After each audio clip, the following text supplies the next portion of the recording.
Ketika iblis membakar semua harta Nabi Ayyub alaihissalam, beliau tengah khusyuk melaksanakan salat. Lalu iblis mendekati beliau dan berbisik, "Wahai Ayyub, hartamu telah dibakar oleh Tuhanmu. Apakah kau masih akan bersujud kepadanya?" Namun, jawaban Nabi Ayyub justru membuat iblis semakin kesal. Lalu iblis mendatangi rumah tempat anak-anak Nabi Ayyub berkumpul. Iblis menciptakan angin kencang yang meruntuhkan rumah itu. Dalam sekejap, rumah tersebut hancur, hingga semua anak-anak Nabi Ayyub mati. Nabi Ayyub alaihissalam diperkirakan hidup antara tahun 1420 hingga 1540 sebelum Masehi, dan beliau merupakan keturunan Nabi Ishak bin Ibrahim alaihissalam. Sebagai salah satu nabi yang terhormat dalam sejarah, Allah mengutus Nabi Ayyub kepada kaum Bani Israel untuk menjadi teladan kesabaran dan keimanan. Sebagian pendapat menyebutkan beliau diutus di daerah Hauran dan Tis yang berada di wilayah Syam. Namun, ada juga yang mengatakan bahwa beliau diutus di sebuah desa bernama Al-Jura, yang kini dikenal sebagai bagian dari Ashkelon.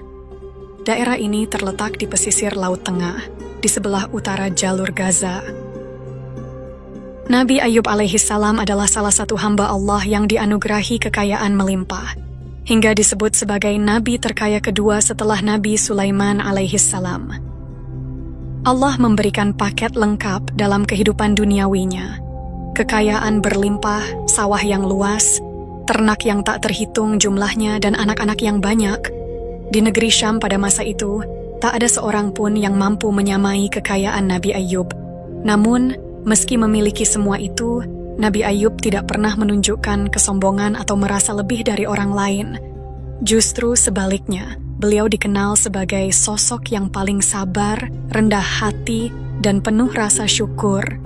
Masyarakat mengagumi sifatnya yang tidak pernah marah, bahkan tidak pernah mengeluh sekalipun menghadapi kesulitan.